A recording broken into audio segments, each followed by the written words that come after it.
Welcome to this explainer. Today we're jumping right in and putting on our diagnostic hats. We're going to look at the health of the very materials holding our world together. We'll be diagnosing weak wood, learning exactly how to spot faults, and figuring out what actually causes them. Why? So we can make sure our furniture, our floors, and our buildings are actually safe and structurally sound. Think of yourself as a medical professional, but hey, instead of human patients, we're examining timber. Okay, let's take a quick look at our roadmap for today. We're going to cover what timber defects actually are, how to spot natural wood defects, artificial defects and damage, treating and fixing timber, and finally, a super easy memory guide to help you remember the whole shebang. So, Section 1, what are timber defects? Let's look at the core symptoms.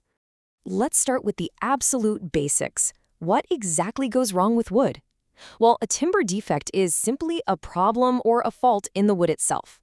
Whether it's a cracked piece of firewood or a heavily bent board that was supposed to be framing a house, these faults completely compromise the structural strength. By understanding them, we can purposefully choose good wood and literally prevent the danger of weak furniture or worse, collapsing buildings.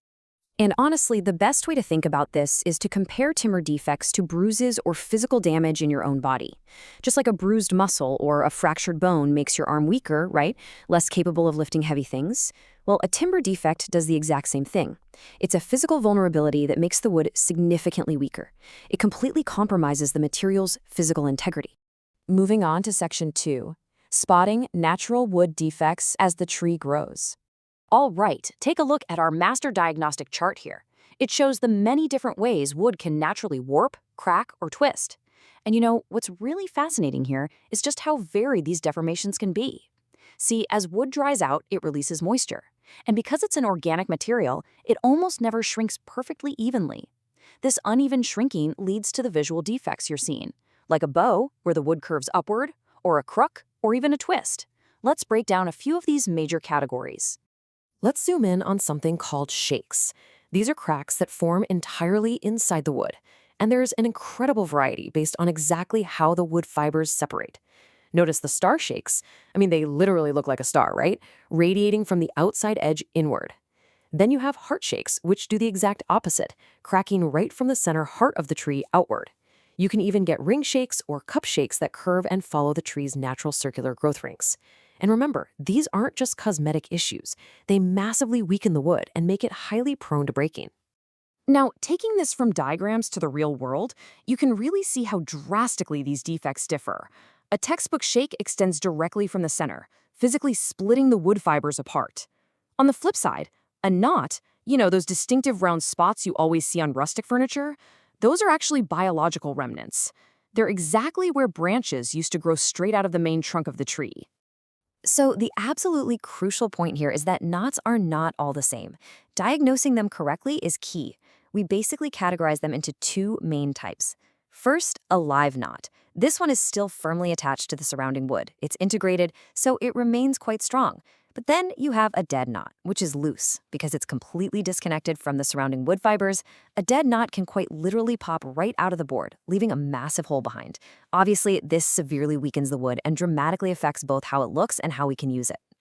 Now, when drying, wood can also suffer from a whole category of defects called warps. Basically, this is when the wood changes its shape. It might bow along its length, curving exactly like an archer's bow. Or it might twist into a spiral, which pretty much guarantees it's never going to fit flat against another surface. Or, worst of all, it might split. Now, unlike a shake, which, remember, is a crack inside the wood, a split is a crack that goes completely all the way through the wood from one side to the other. If a piece of timber has split, it is physically breaking apart, making it practically impossible to build with.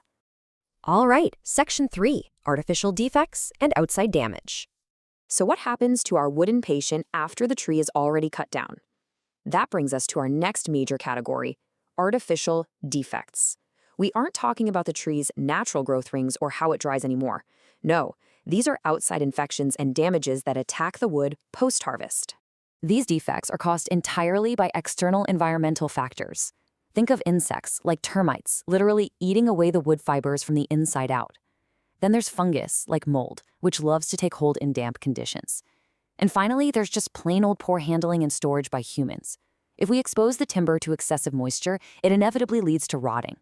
The end result of all these artificial defects is exactly the same: The wood gets destroyed and becomes completely unsafe to use for any structural purpose whatsoever. Moving to Section 4, treating and fixing timber. So, how do we actually treat these patients and fix the damage? Thankfully, we do have methods to extend the wood's life and improve its overall strength. We generally focus on 3 main treatments.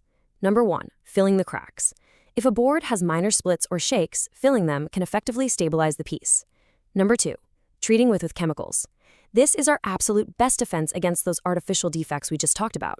The chemical treatments act kind of like a vaccine, keeping termites, insects, and fungal rot away. And number 3, drawing wood properly.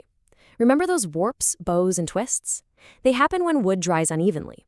By carefully controlling the drying process, we can actually prevent those natural defects from ever forming in the first place. Finally, Section 5, the Easy Memory Guide.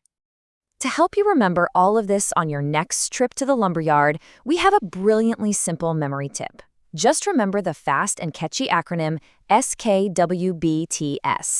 Let's run through it together. S for shakes, K for knots, W for warps, B for bowing, T for twists, and S for splits. If you can just keep SKWBTS in your head, you'll instantly recall the major natural defects you need to be actively looking out for when inspecting timber. Ultimately, your goal as a consumer, a builder, or just a curious learner is pretty simple. Understanding these defects, their causes, and their visual characteristics ensures you're always selecting the right material. Because at the end of the day, good wood equals wood that is strong, straight, and safe. Let's wrap up this explainer by actually putting your new diagnostic skills to the test. Try asking yourself these 3 review questions based on what we just learned. 1, what exactly is a timber defect? 2, can you name at least one natural defect? And 3, what causes artificial defects? Once you've answered those, I want you to look around the room you're in right now. Look at the furniture. Ask yourself, how safe is the wooden chair you're sitting on at this exact moment? Does it have any hidden knots or shakes? Keep your eyes peeled, stay curious, and thanks for joining me on this explainer.